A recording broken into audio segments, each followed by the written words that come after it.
이상무 독고탁 만화 중에 제가 먹칠한 부분도 네, 들어있는 있다는 거예요. 거죠. 대단한. 네, 그렇게 해서 어떻게 보면 이제 인턴 생활을 굉장히 그렇죠. 멋진 그 작업부터 시작을 조기 했네요. 교육을 초등학교 6학년 때부터 출근해서 한 1년은 어. 계속 만화만 봤어요. 그냥 일 거의 안 하고 그냥 계속 만화만 보고 웹툰도 정말 적응이 안 됐어요. 웹툰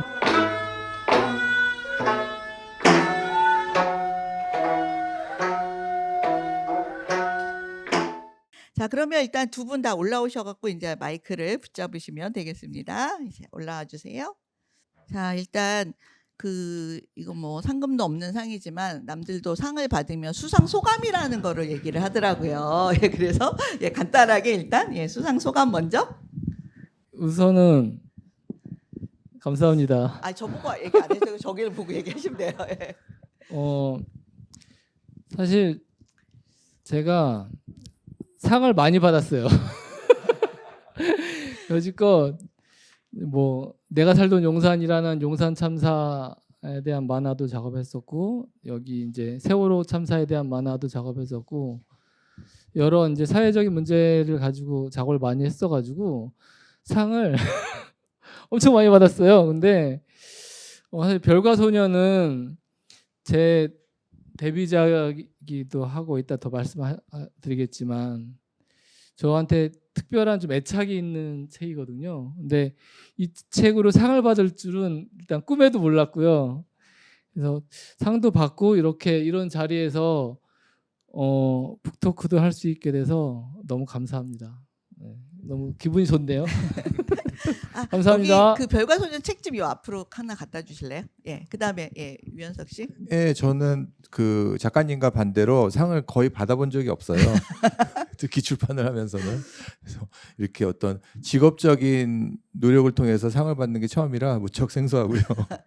덕분에 저는 이제 강화도에 살고 있는데 근 한 1년 만에 올해는 어쨌든 처음 나온 것 같아요. 처음 나와서 이렇게 복작복작하는 곳에 버스 타고 나오니까 기분도 굉장히 좋고 봄 같고 기쁩니다. 여러 가지로.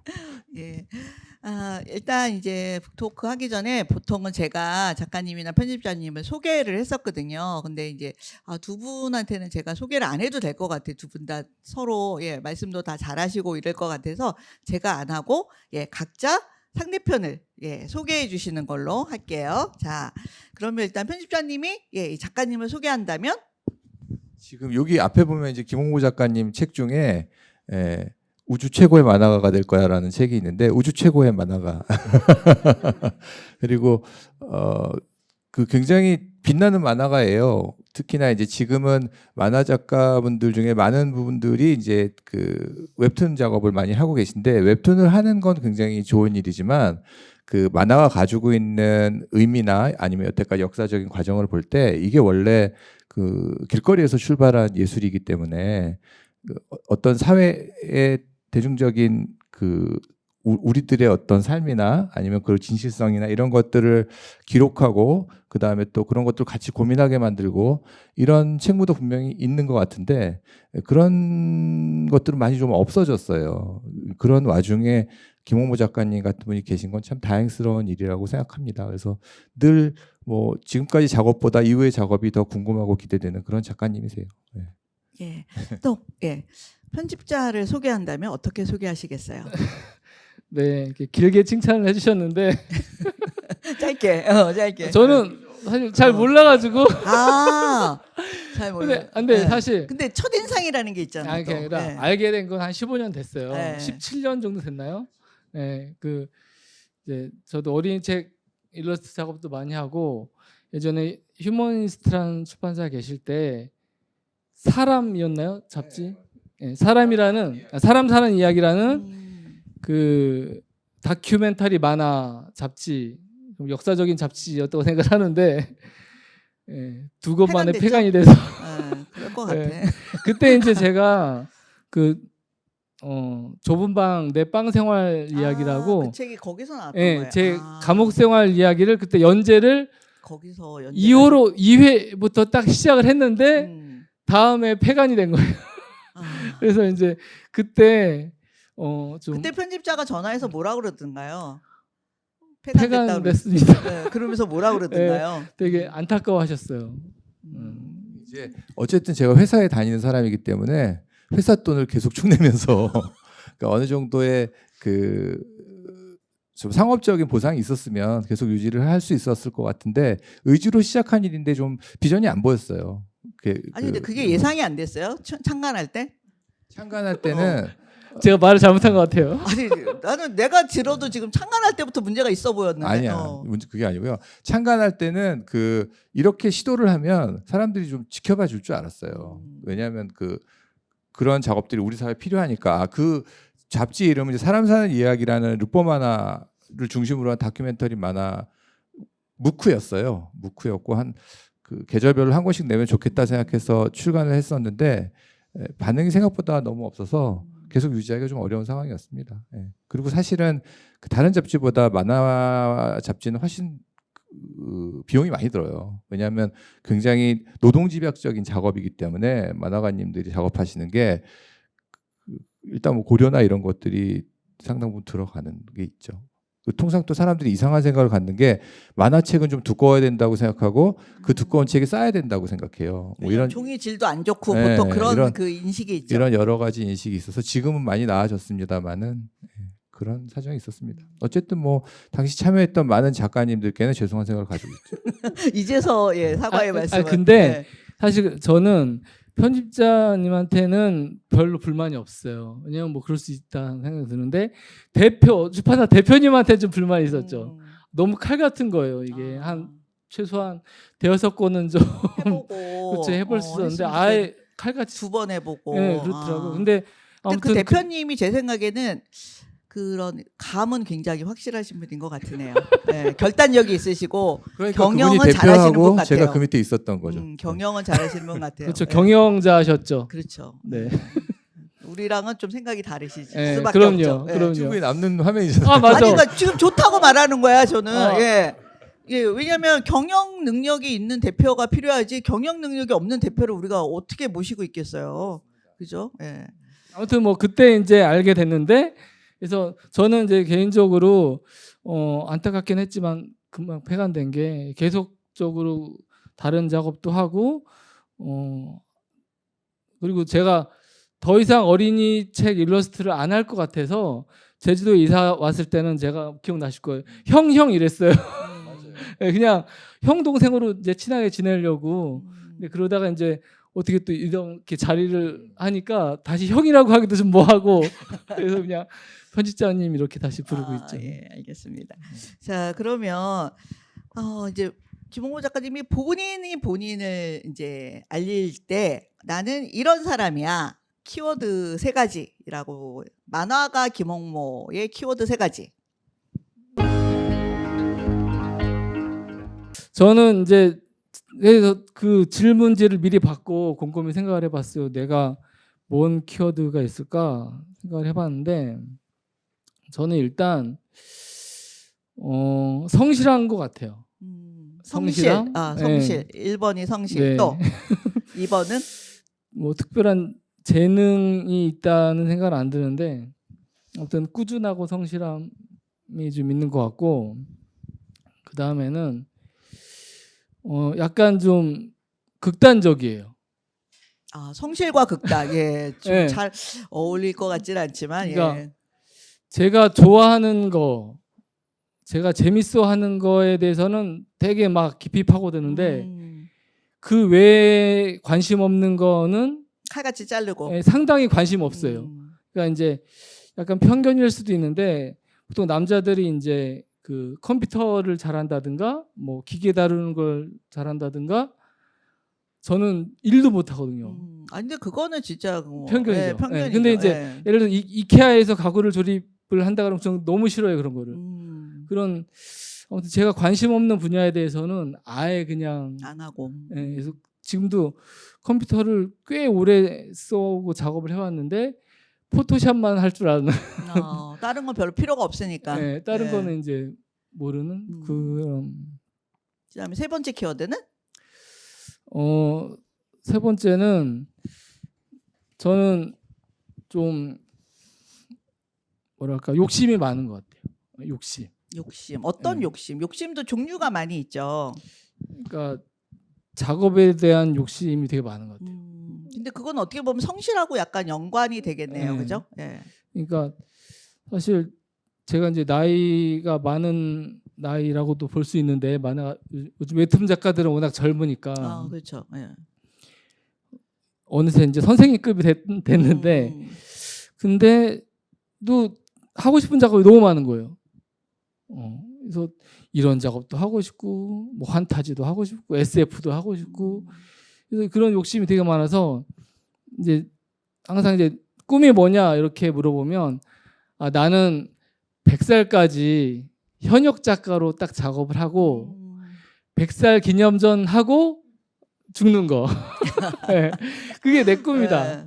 네, 그래서 저는 좀 100살까지 할 수만 있다면 하고 싶은 작업을 좀 실컷 했으면 좋겠어요. 예. 네. 또 우리는 또 그런 작업을 기다리고 예, 즐겁게 또 보는 예, 그런 또 기쁨이 있겠네요. 자, 그러면 또 유현석 작가님, 유현석 편집자님에게 또 자, 일단 서울에서 이제 직장생활 하시다가 강화도로 가시고 또 거기서 이제 딸기 책방이라는 서점도 내시고 본인의 출판사를 차리셨잖아요. 그랬을 때 이게 출판사만 하는 데는 많고 책방만 하는 데도 많지만 출판사와 책방을 같이 하는 데는 지금 아직 몇 군데 없잖아요. 근데 어떻게 보면 약간 선발주자 같은 예, 그런 느낌이었는데 출판사가 서점을 갖고 있을 때의 장점 또는 단점 예, 어떤 특징이 있을까요? 일단은 지금 생각하면 되게 잘한 일이라는 생각이 드는데 장점은 우리가 특히 저 같은 경우에는 그림책을 많이 만들기도 하고 어린이 책을 또 계속 만들어 왔으니까 독자 반응 보기가 참 힘들어요.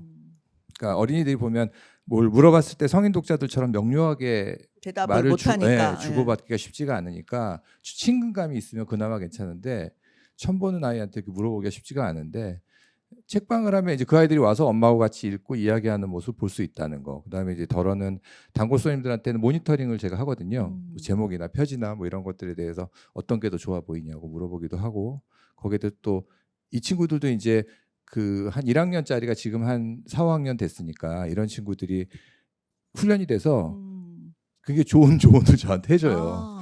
이 사람한테 필요한 얘기가 뭔지를 이제 아는 것 같아. 자꾸 물어보니까 친구들이 뭐라고 하고 자기 생각은 어떻고 뭐 이런 얘기들을 해줘서 되게 도움이 돼요. 도움이 되는 게 그 친구들의 결정을 제가 반영해서 따르는 게 실제로 이 책의 상품성을 높이는지는 모르겠어요. 근데 어쨌든 저는 굉장히 구체적인 대상하고 대화를 하는 것 같아서 책을 만드는 과정에서 굉장히 좀 즐거운 일인 것 같아요. 어떻게 보면 독자와 직접적으로 만날 수 있는 창구를 하나 열어놓은 거고 어떻게 보면 안테나샵 같은 그런 기능을 또 할 수도 있는 게 또 책방이기도 하네요. 근데 약간 좀 부담스러운 점도 있지 않아요? 매일 문을 열어야 된다라는 거? 그래서 저희가 책방 문을 이제 덜어 안 열기도 하고 이러니까 그때부터 이제 지역에서 불만들이 좀 있으세요. 그러니까 왜냐하면 그런 전방을 한다는 거는 그야말로 성실성이 필요로 하잖아요. 왜냐하면 몇 시부터 몇 시까지 무슨 요일 연다라고 그랬을 때 소비자 입장에서는 그날 갔을 때 닫혀 있으면 너무 화가 나잖아, 그죠? 예. 근데 원래는 그렇게 성실하지 않았잖아요. 그렇죠. 예. 지금도 뭐 성실하진 않습니다. 그리고 사실은 이제 책방하고 출판사를 두 가지를 하는 이유가 한 가지를 해서 내가 끝을 낼 수 있는 사람은 아니다. 그러니까 이것저것 다 한다고 해놓고 양다리를 거치고 네, 그렇죠. 예. 이것도 좀 하고 저것도 좀 하고 이거 이렇게. 재미없을 땐 요거하고 그쵸, 요거 그쵸. 재미없을 예. 요거하고 예. 그런 속셈입니다. 예. 그래서 어쨌든 강화도에 가시면 꼭 딸기 책방을 한번 가보시기 바랍니다. 너무 귀여운 책방을 하고 있습니다. 자, 그런데 이 별과 소년 이 책이 실은 복간한 거잖아요. 이게 언제 처음에 원래 나왔어요, 선생님? 원래 처음에 원래 2006년에 아. 길찾기라는 출판사에서 나왔다가 소년 탐구 생활이라는 이름으로 나왔었죠. 그러면 그게 폐간되고 얼마 동안 얘가 쉬고 있었나요? 절판된 이후에? 한 8년에서 10년 사이 꽤 됐어요. 꽤 예. 오래 쉬었네요. 근데 이 책을 다시 복간하기로 결심하신 이유가 굉장히 궁금했어요. 왜냐하면 8년 정도면 이 책은 이미 잊혀질 수 있는 책이잖아요. 그냥 새로운 거를 달라고 그러지 뭐 굳이 그렇게 묻혀서 있는 책을 끄집어낸 이유가? 제가 계속 지금 질문에 대해서 답하는 게 너무 현실적이라. 아니요. 근데 예. 이제 아니, 첫째는 우리는 현실이 필요하지 당연하지. 첫째는 그 작가님 바쁘 작업 일정이 항상 있는 상태에서 신간을 제가 받을 차례가 잘 안 와요. 아, 예, 그러니까 주로 지금 그게 아마 가장 창비, 메인, 보리 등등 해서 출간을 하고 계시기 아. 때문에 큰 출판사에 밀리니까. 그렇죠. 그래서 내가 뭘 한 권을 빨리 줘보세요 이렇게 얘기한다고 해서 원고가 들어오지 않을 거라는 걸 제가 잘 알고 있고 그다음에 두 번째는 이 책은 제가 봐도 되게 재밌게 저는 굉장히 처음에 봤을 때 충격적인 만화였거든요. 이 왜요? 책하고 이제 어떤 우주랑 면에서 충격적이었나요? 일단 저런 수묵으로 만화를 그리는 아 맞아. 그거는 예. 보통은 펜으로 많이 그리시잖아요. 그런 만화 만화는 하시는 보기가 분들은. 쉽지 않았고 그것도 굉장히 완성도 있게 그림을 그려서 그것도 초보 작가가 그러니까 처음에 봤을 때 기억이 아직도 생생하거든요. 그래서 좀 충격적이어서 이제 그런 기억들이 저도 좋은 기억이 있었고 또 하나는 작가님 이 책 끝까지 포기를 안 했던 것 같아요. 계속 다시 복간을 하겠다는 생각이 있었는데 그렇게 해서 이제 얘기가 진행 중에 제가 볼 때는 소년 탐구 생활은 사실은 이제 보신 분들은 아시겠지만 어린이 책이 아니에요. 근데 이제 뭐 꼭 어린이 책이 아니어야 할 부분이 없는데 어린이들이 보면 좀 곤란한 대목이 좀 있어요. 원래는 이제 어른들이 보기로 한 책이어서 그 부분에 대한 조정을 좀 하고 어린이 책으로 진행을 하면 독자들이 좀 생길 수도 있을 것 같다라는 제안을 다시 드렸고 그거 괜찮은 생각 같다고 얘기를 하시고 거기다가 이제 작가님이 그냥 내기는 좀 그냥 내는 것보다 내가 지금 새로운 에피소드 표현하고 싶은 것들을 좀 더 넣었으면 좋겠다라고 해서 2가지 에피소드 추가하셔서 아 그럼 개정판이네요. 그렇죠. 그럼. 맞아요. 네. 그래서 이제 제목에 대한 고민도 좀 많이 있었는데 어쨌든 최종 제목은 작가님이 별과소년이라는 제목으로 좀 낭만적인 제목이죠. 그래서 별과소년이라는 책이 이번에 상 받는 날까 어떤 분이 윤동주 시인에 대한 책이냐고 그렇게 물어보신 분이 있었어요. 네. 이렇게 낭만적인 제목으로 제목을 바꾼 이유는?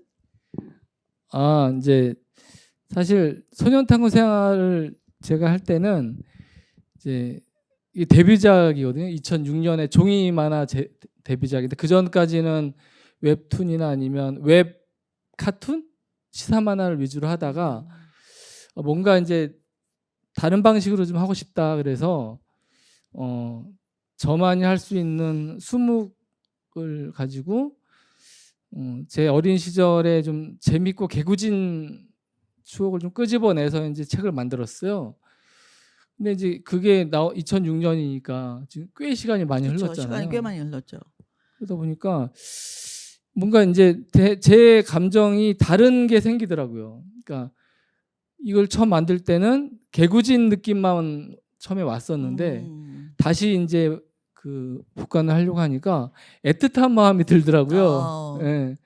그래서 이제 에피소드 중에 하나는 약간 그런 로맨스 비슷한 것도 뭔가 그런 애틋한 마음이 좀 담겨지는 그런 게 있어서 제목도 그런 소년탐구 생활이라는 개구진 거보다는 좀 더 지금의 제 감정을 담는 그런 제목으로 좀 해야겠다라는 생각으로 이렇게 제목을 하게 됐어요.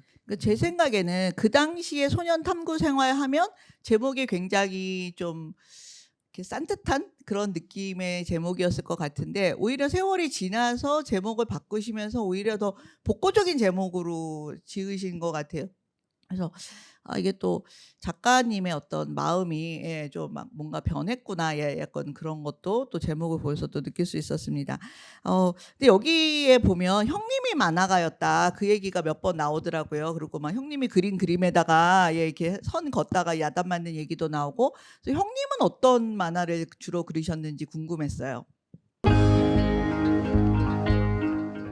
경기도 전곡이라는 곳이 엄청 시골이거든요. 그죠. 한탄강 거의 38선이 있는데 근데 뭐 다 가난한 집이 있는 동네니까 근데 형이 만화가라는 거는 이거는 뭐 최강인 거죠. 형이 만화가래. 막 그때 또 만화도 어떤 만화를 형이 하셨냐면 독고타 아시죠? 독고타. 이상무 선생의 문화생이었어요. 저희 큰 형이. 그러셨구나. 그래서 아니 근데 문화생이면 원래 그 선생님 집 근처에서 일을 하셔야 되는 거 아니에요? 근데 어떻게 그 시골에서 그쵸. 일을 하셨어요? 사연이 있어요. 아. 어떤 사연이냐면 저희 집안이 집안까지 가야 되는데 그 순천에 3대 갑부였대요. 그 돈 자랑, 인물 자랑 하지 말라는 그 순천에서 3대 배웠다는데 이제 아버지 때 망한 거예요. 망하고 망해서 큰 형님이 중학교를 졸업을 못 하고 그 나이에 이제 이상무 선생 문화생으로 들어간 거예요. 근데 저는 태어나기 전이었죠.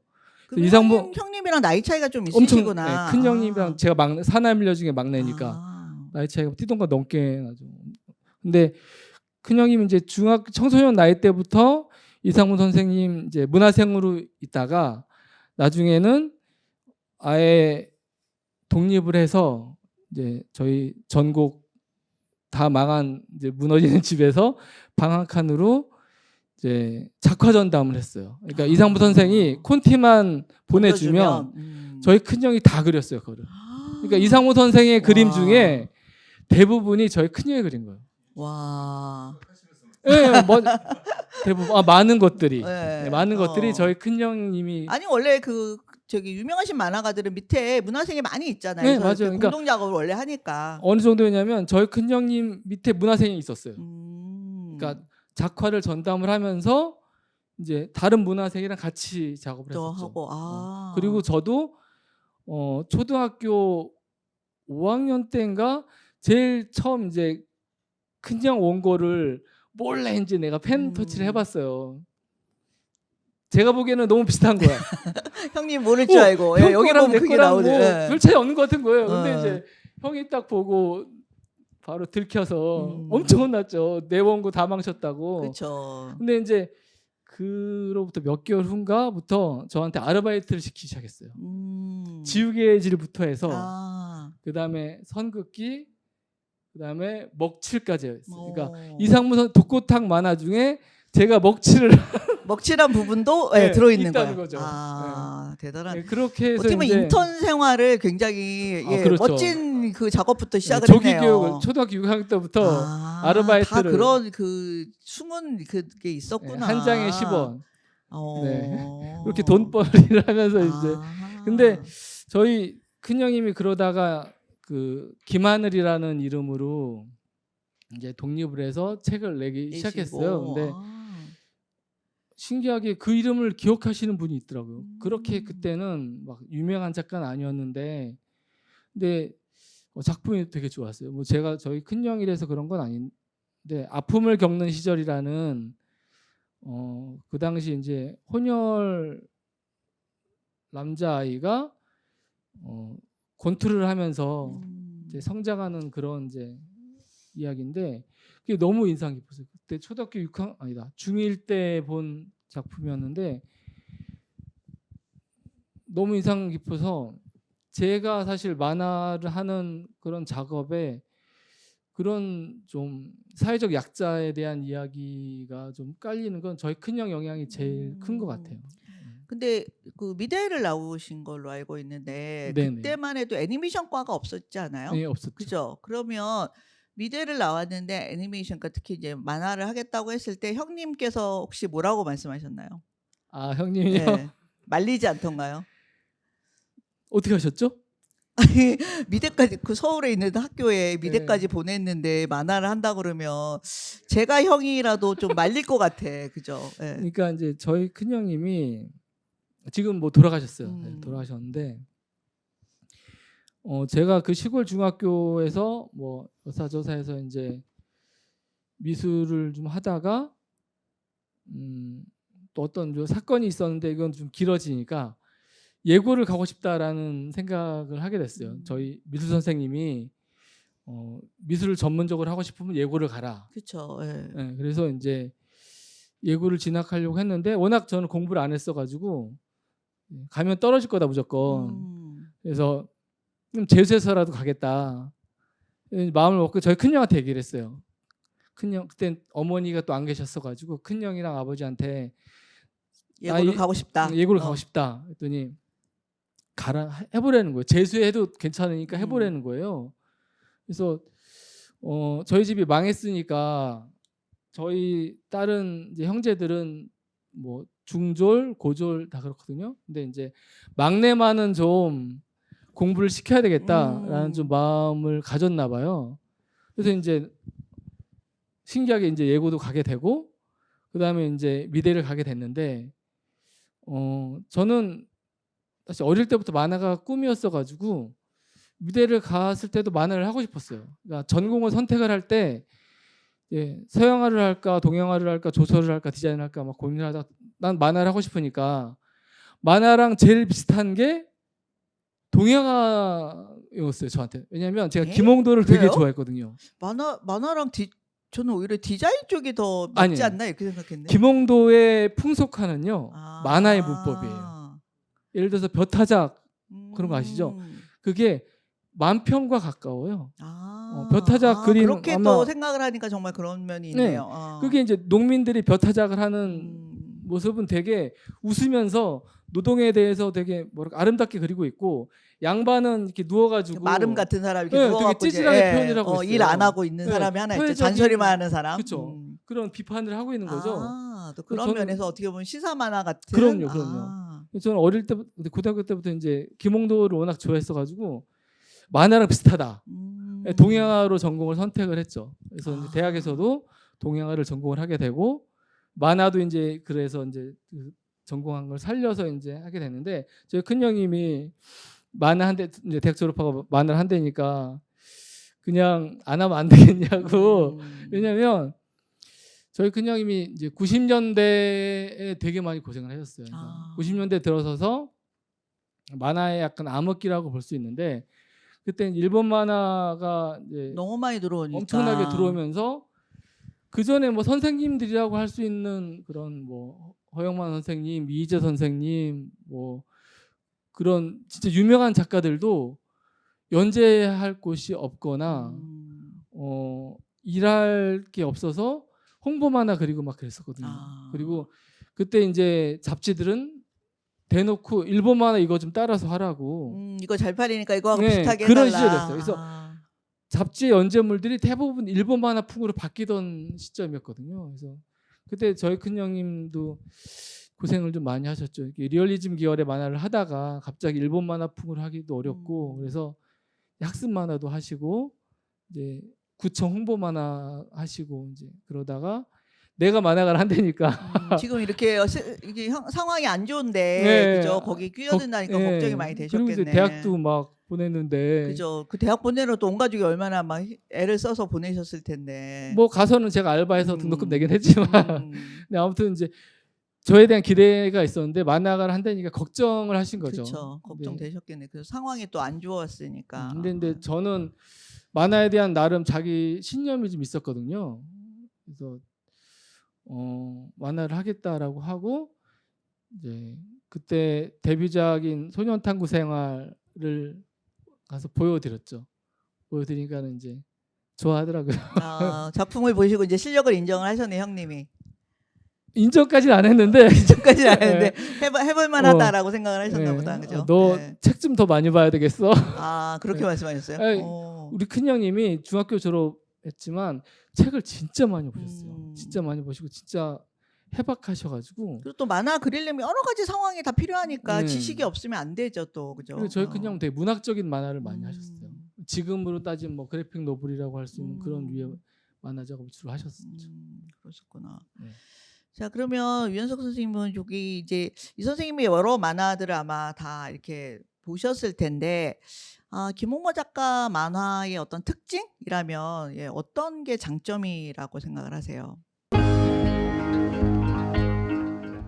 그러니까 뭐 지금 주로 보면 그 한쪽 계열은 좀 르포 만화 형식의 좀 사회 참여적이고 메시지가 분명한 작품들이 있고 다른 한 측면에 좀 어린이 만화나 동심이나 뭐 이런 것들을 좀 그리고 있는. 그래서 오히려 요즘 아이들이 좀 갖지 못한 시간들, 자기가 가졌던 시간들 이것도 좀 지금 애들한테 들려주고 싶고 이런 마음. 결국은 다 어떤 사람에 대한 관심인 것 같아요. 그런 사람에 대한 따뜻한 마음이나 이런 게 좀 기본이 아닐까 이런 생각을 합니다. 예. 또 그 딸기 식빵에서 또 특히 그래픽 노블도 많이 내고 있잖아요. 그래서 거기서 그래픽 노블을 많이 내는 어떤 뭐 이유가 있든지 아니면 나는 이래서 그래픽 노블이 너무 좋아 뭐 이런 어떤 게 있다면?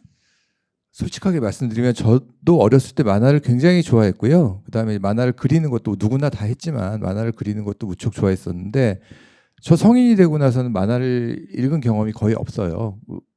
그리고 이제 제가 편집자가 돼서 처음으로 했던 일들이 아이들 그림책이나 뭐 이런 유아책들을 만드는 일을 했었는데 그거를 하고 그다음에 어린이책, 동화책 뭐 이렇게 연령대를 올려가는 과정이었는데 그래도 어쨌든 그 만화는 별로 관심이 없었던 장르예요. 그런데 이제 그게 되게 우연하게 제가 마지막으로 다녔던 회사에서 저한테 이제 만화를 좀 했으면 좋겠다고. 이유는 이제 그 당시에 그 회사로서는 굉장히 큰 프로젝트가 박시백의 조선왕조실록이라는 만화였는데 완간을 마무리 지을 수 있는 좀 경력이 많은 그런 전체를 좀 컨트롤할 수 있는 편집자가 있으면 좋겠다는 이유 때문에 제가 들어간 거라 이제 그래서 만화를 다시 시작했어요. 근데 오래간만에 만화를 다시 보니까 정말 안 읽히더라고요. 글씨책을 읽는 것보다 훨씬 더 안 읽히는 느낌이었어요. 그러니까 글이 계속 끊어지고 그 다음에 그림으로 또 시선이 갔다가 그러니까 이게 예전에 굉장히 자연스러웠던 게 안 해보니까 굉장히 딱 끊기는 느낌이었던 저는 거예요. 오히려 만화책을 보니까 더 편했어요. 이렇게 말씀하실 줄 알았거든요. 그래서 왜냐면 어렸을 때 만화를 많이 읽었으니까 출근해서 한 편했어요. 1년은 계속 만화만 봤어요. 그냥 일을 거의 안 하고 그냥 계속 만화만 보고 웹툰도 정말 적응이 안 됐어요. 웹툰 특히나 더 지금도 잘 적응을 안 하고 있지만 그 스크롤로 그림을 보고 글을 보는 게 정말 힘들어서 그것도 꽤 오랫동안 출근하면 거의 오전 시간에 계속 그걸 했던 것 같아요. 만화를 보는 시간을 가졌던 것 같아요.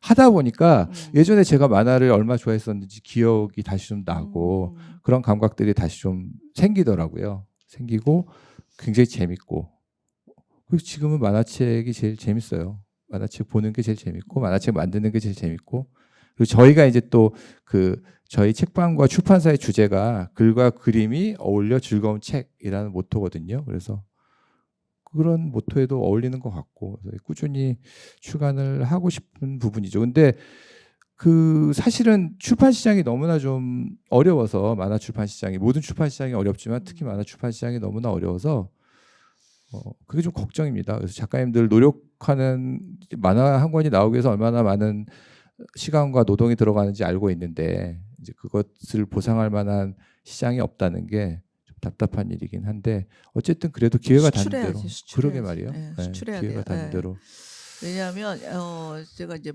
그 프랑스의 몽트레이 도서전 거기를 갔더니 이 그래픽 노블 코너가 엄청 큰 거예요. 엄청 크고 한국 작가 책도 꽤 있더라고요. 한국 작가 책도 꽤 있고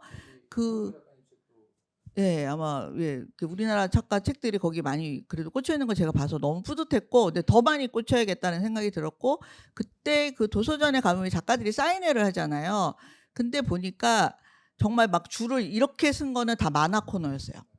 그쪽에 그 인기가 너무너무 많고 그분들 그거 사인 받으려고 독자들이 다 책 한 권씩 사갖고 그 줄이 막 엄청 길고 다른 데는 한 3-4명 뭐 이 정도 있고 그냥 그분들이 또 가면 또 한 뭐 1명이 오고 이랬는데 거기는 막 줄이 길어 갖고 막 미리 와서 다 기다리고 막 이런 걸 보고 '아 이쪽에 우리 작가들이 좀 많이 진출을 하면 좋겠다.' 그런 생각을 많이 했었거든요. 그래서 이제 그래픽 노블이 더 많이 수출되는 그런 일이 또 많이 있었으면 좋겠습니다. 여기 이 책을 보면 이제 굉장히 가난했던 시절이잖아요, 그 시절이. 근데 그때는 지금 생각하면 가난했지만 그 당시에는 우리가 가난한지 모르고 그냥 살았던 시절이기도 했죠. 그래서 그때의 그런 뭐 가난했지만 행복했던 어떤 시절과 또 지금의 어린이들을 보시고 또 어떤 또 '아 요즘 애들은 이런 거는 참 멋있어. 근데 이런 거는 조금 약간 좀 우리 때가 더 나은 것 같아.' 뭐 이렇게 약간 비교를 하자면 어떤 차이가 있을까요? 사실 뭐 저희 여기 이제 나이대가 사실 거의 비슷해 보이니까 저희 초등학교 국민학교죠. 국민학교 때는 좋았던 거는 놀 게 많았던 것 같아요.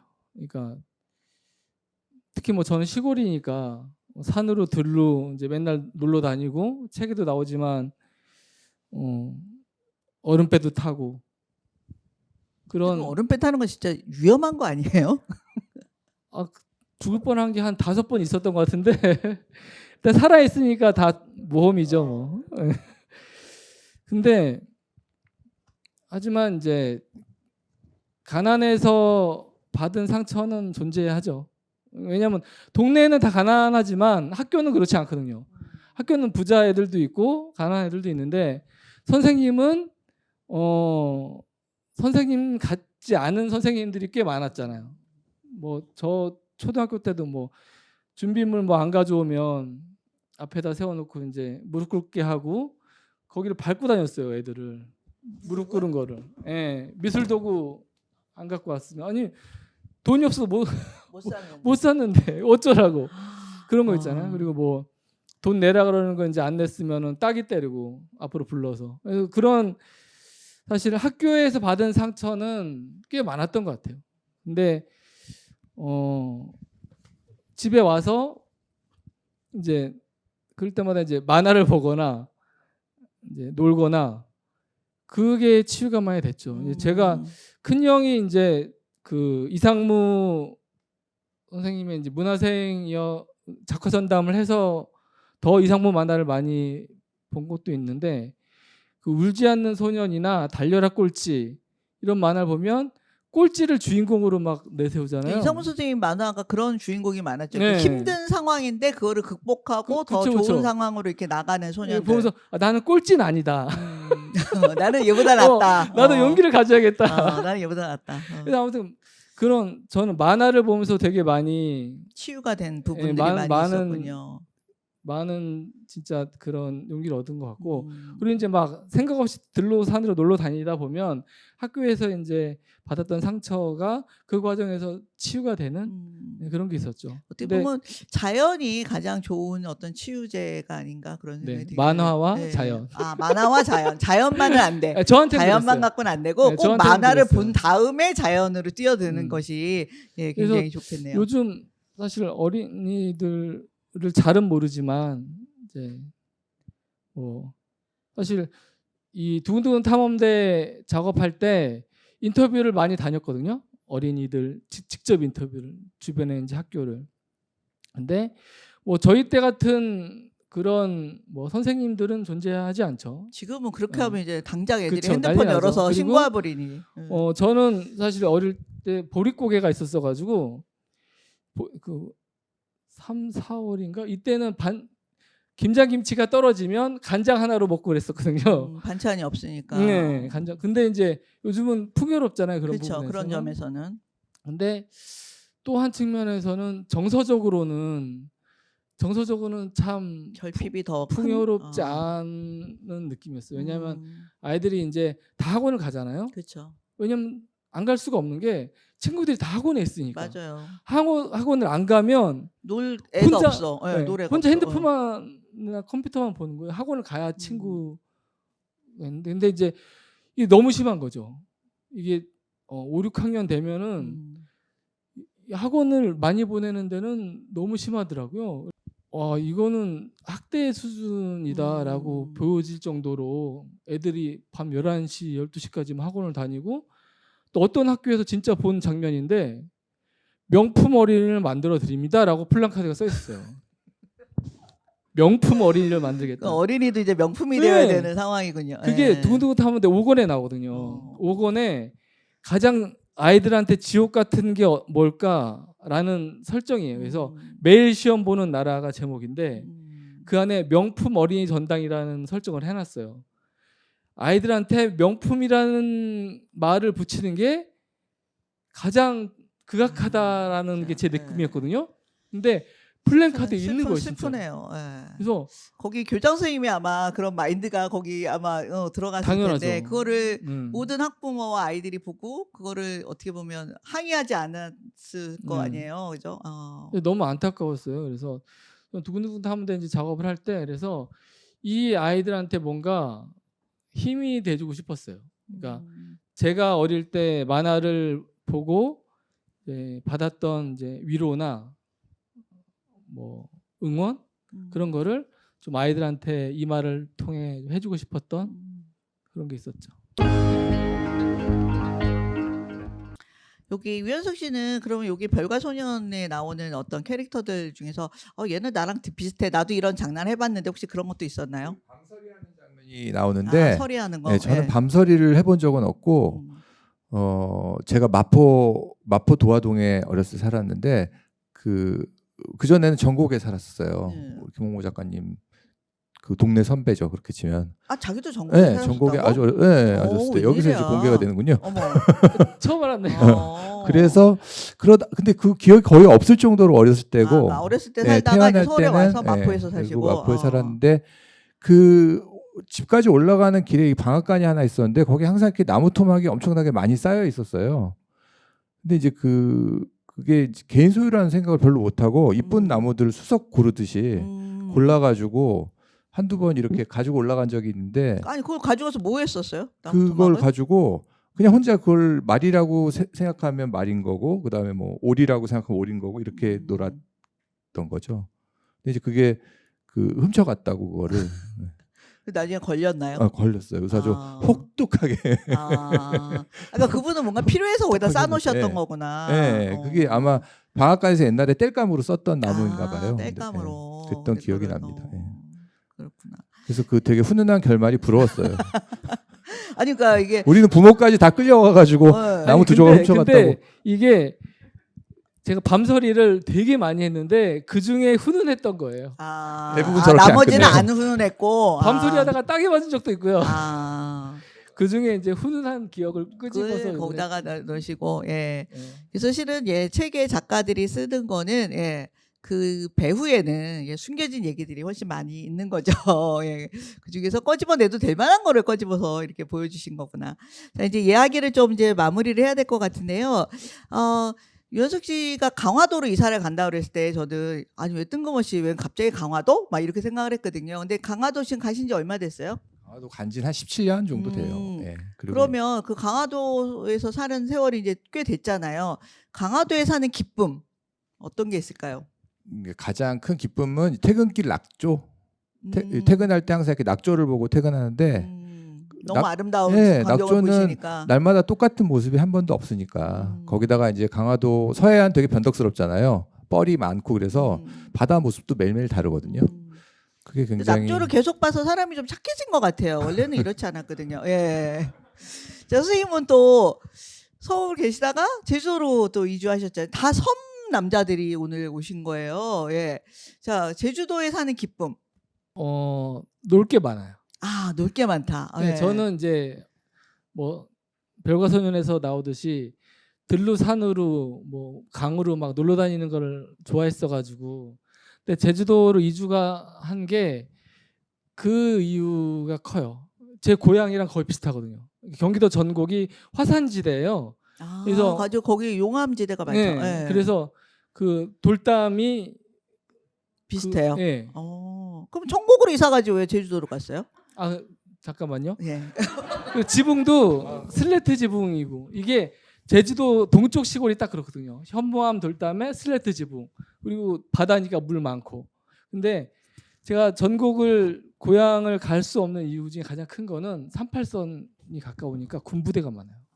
그래서 탱크 또리 장군 나오듯이 탱크 소리, 뭐 포 소리, 전투기 소리 이게 그러니까 고향의 느낌보다는 약간 푸근한 그런 게 아니라 없이 약간 약간 불안한 느낌. 군대 끌려간 느낌? 약간 불안한 느낌이에요. 거기 가면.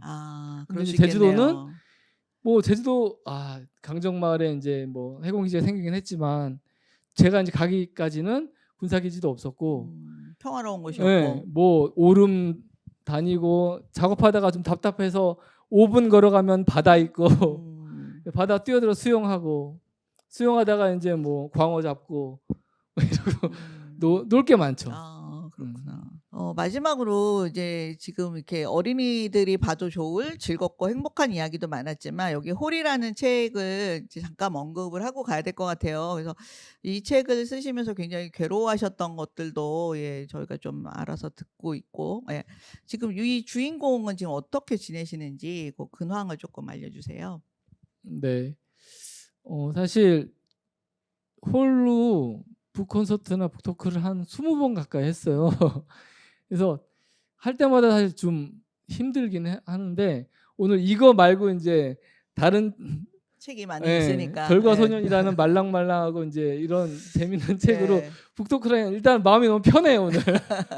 너무 편해서 좋고 김동수 씨는 지금 상태가 그래도 좀 그 전보다는 일단은 조금 많이 나아지셨나요? 그러니까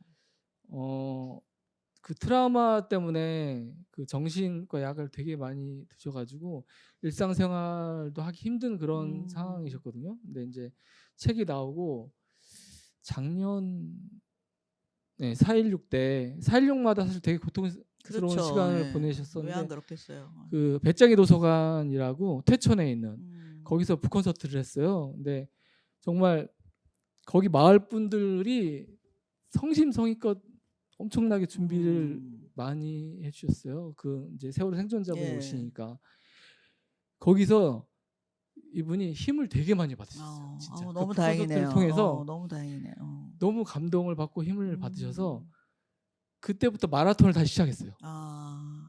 너무 다행이네요. 그래서 그 담당 의사가 이건 기적이라고. 음. 이 정도 정신과 약을 먹고 그런 사람이 다시 마라톤 하는 거 쉽지 않다고. 근데 어젠가 그젠가 서울에서 무슨 마라톤 대회가 있었는데 완주하셨다고 또. 와우, 예. 대단하시네요. 사진 올리셨더라고요. 와우, 너무 그래서 멋있다. 참 물론 아직도 힘든 일이 많지만 이 만화에도 담아낼 수 없었던 힘든 일이 그럼요, 많지만 그렇겠지. 이렇게 이제 많은 사람들과의 어떤 손길과 도움, 관심 이 과정에서 또 한 걸음 한 걸음 나아가고 있다. 이렇게. 또 그렇게 많은 분들이 관심을 끊이지 않고 주실 수 있었던 것이 이 만화책이 있었기 때문에 또 가능했다라고 생각이 들거든요. 이 만화책이 없었으면 아마 금방 다 잊혀지고, 예, 아마 그분을 다 잊어먹고 아마 우리는 그냥 너무 편하게 아마 살았을 거예요. 근데 이 책이 계속 남아있고 이걸로 북콘서트를 하시고 하는 게, 우리가 뭐 책 한 권을 통해서 인류를 구원할 수는 없지만 누구 한 사람이라도 영혼의 어떤 달램이 된다면 그 책은 굉장히 의미 있는 책이라고 생각을 합니다. 그런 의미에서 또 이 책을 이렇게 작업을 해주시고, 그래서 저희에게 위로를 주시고, 우리에게 어떤 거를 잊지 않아야 되는지를 일깨워 주시고, 이런 면에서 또 앞으로 어떤 작업들을 하실지도 굉장히 기대가 됩니다. 따님도 만화가 한다 그러면 어떻게 하실 거야? 당연히 하라 그러죠. 당연히 그러니까 저는 하라 그래요. 예. 사실 저희 딸이 지금 고1 나이긴 한 나이인데 자기가 뭔가 하고 싶으면은 무조건 응원을 하고 있어요. 네. 그런 왜냐면 부모한테 자라는 청소년 너무 행복하대요. 예. 뭐 늘 행복하지 않겠지만 아니 그래도 어쨌든 그렇게 지지받는 면에서는 그죠? 예. 하고 싶은 게 있으면 늘 응원을 하려고 하고 있어요. 예. 꺾이지 않는 마음의 그 기저가 되는 힘은 뭘까요? 인삼? 녹용? 그러니까 광어? 예. 사실 저는 작업 욕심이 많다 그랬잖아요, 처음에. 그게 제가 하고 싶은 작업이 신기하게 저랑 비슷한 처지에 있는 분들의 이야기를 다루는 거예요. 그러니까 저희 큰형님이 아픔을 겪는 시절이라는 그런 작업을 하는 게 이제 그게 제 영향을 많이 줬듯이 저는 뭐랄까 소외된 이웃에 대한 이야기를 그게 계속 좀 관심이 가지는 거예요. 근데 이분들은 스피커가 작잖아요, 없잖아요. 뭐 유명한 사람들, 뭐 정치인들은 좀만 말해도 스피커가 크니까 막 이렇게 되는데 그렇죠. 예. 그분들은 뭐 철거민 분들이나 아니면 이제 세월호 생존자 이런 분들은 스피커가 작다 보니까 뭘 목소리를 내고 싶은데 아무도 안 되는 거예요. 들어주는 사람이 없죠. 그렇죠. 근데 만약에 누군가가 이 작업을 했으면 저는 안 했을 거예요. 다른 사람이 하고 있으니까. 근데 안 하잖아요, 다른 사람들이. 그러면은 이제 또 내가 하고 싶은 마음도 있지만 내가 해야 되지 않을까라는 어떤 또 약간의 사명감 같은 것도 그런 좀 것도 좀 있으시네요. 생기고 그러면서 이제 작업을 해왔는데 음. 세월호 만화를 하고 나서는 이제 사실 너무 힘들었어요. 그죠, 이게 너무 나도 힘들어서 정신적으로 너무 힘들잖아요. 이제 앞으로는 견디기가. 개그 만화를 해야 되겠다. 네. 그런 이제 마음을 먹고 이제 있긴 한데 제 관심사가 또 주된 관심사가 그런 게 아니다 보니까 또 이제 요즘 시대가 또 그렇다 보니까 좀 어쨌든 이제 그런 사회적인 약자에 대한 게 계속 이제 관심이 가지더라고요. 그래서 마음이 가지다 보니까 뭔가 계속 이제 알아보게 되고 아까 제가 극단적이라고 했잖아요. 관심이 생기면 계속 이제 그쪽으로 고민을 하게 되는 거예요. 내가 어떤 걸 할 수 있을까? 그리고 내가 그 안에서 어떤 감동을 받았거나 아픔을 느꼈거나 그러면 이런 마음들을 또 많은 독자들한테 전해주고 싶은 내 감동을 다른 분들한테 전해주고 싶다라는 또 생각도 하게 되고 그 과정에 있는 것 같아요. 그러니까 저는 또 그런 생각이 들어요. 그러니까 이 개구장이 이야기를 쓸 때의 어떤 마음과 그다음에 또 이 어둡고 슬픈 이야기를 만화로 다룰 때의 마음이 결국은 사람에 대한 어떤 사랑에서 시작하는 거라고 생각을 했거든요. 그래서 어떻게 보면 뿌리는 같지만 예 그게 이제 어떻게 가지를 뻗치냐에 따라서 어떤 거는 개구장이들의 즐거운 이야기가 되고 또 어떤 거는 예 슬프고 상처받은 사람들을 알리고 위로하는 그런 이야기로 또 나오는 게 아닌가라는 생각이 듭니다. 자, 마지막으로 인사말 한마디씩 해주시고 예 마무리를 할까요? 이렇게 그 앞에 나서서 인사드리는 굉장히 오래간만이라 반가웠고요. 즐거웠습니다. 그리고 저희 내는 책 계속 잘 지켜봐 주시고 김홍모 작가님 새로 내는 책들도 많이 사랑해 주시면 좋겠습니다. 감사합니다. 선생님도 예 인사 한 말 마지막으로. 네. 일단 별과 소녀는 제 만화의 사실 시작점이거든요. 제가 하고자 하는 얘기들이 사실 가장 정서의 밑바탕들이 여기 들어 있어요. 그래서 처음 시작할 때는 저와 비슷한 또래를 생각하면서 작업을 한 거거든요. 근데 이제 다시 보니 어린이들이 봐도 되게 좋겠다는 생각이 들어서 어린이와 어른이 같이 볼 수 있는 그런 만화라고 생각이 되는데 오늘 사실 저의 이런 시작점의 책으로 북토크를 하게 돼서 너무 좋았고요. 감사하다는 말씀 드리고 싶고요. 네, 오늘 저희가 시간을 정말 한 2시간쯤 해도 실은 할 얘기가 네. 너무 많은데 오늘 이렇게 짧게 해서 너무 죄송합니다. 아니 오늘 와주신 분들 정말 감사드립니다. 네, 감사합니다. 오늘 북토크는 예, 여기서 이제 시간 관계상 예, 마감을 해야 될 것 같고요. 여러분들이 또 더 많은 이야기들을 예, 김홍모 작가님의 작품에서 또 보게 되실 것 같습니다. 또 딸기 책방에서 좋은 책들이 계속 나오니까 딸기 책방도 눈여겨 봐주세요. 오늘 북토크는 여기까지 하고요. 그래서 예, 두 분은 이제 내려가시면 되겠습니다. 감사합니다.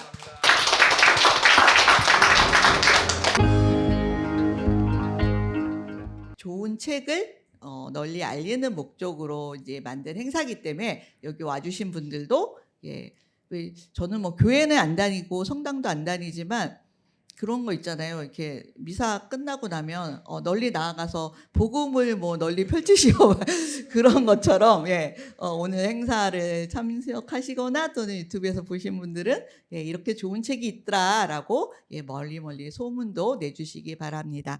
자, 일단 예, 오늘 이제 시상식이니까 예, 일단 상장을 먼저 드리는 예, 행사부터 하도록 하겠습니다. 그래서 먼저 예, 김홍모 작가님 먼저 앞으로 나와주세요.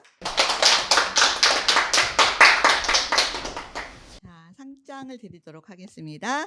제27회 청년당 밥상 김홍모 작가. 귀하는 만화와 그림책을 쓰고 그리는 작가로서 별과 소년을 완성하여 다시 한번 우리 모두의 감성을 일깨우는 작품을 선보였습니다. 부드럽고 섬세한 필치로 세대와 세대를 잇는 선물 같은 작품에 대하여 독자들과 함께 이 상을 드립니다. 2023년 3월 21일. 이거는 독자가 드리는 상입니다. 예, 축하드립니다. 예. 예, 그다음에 예, 편집자님 올라와 주세요. 제27회 청년당 밥상 위원석 편집자님. 귀하는 어려운 출판 환경 속에서 좋은 작품을 찾아내어 온 정성을 다해 별과 소년을 세상에 나올 수 있도록 하였습니다. 우리는 이 책을 기다리는 독자들을 대신하여 감사의 마음으로 이 상을 드립니다. 2023년 3월 21일. 예. 축하드립니다.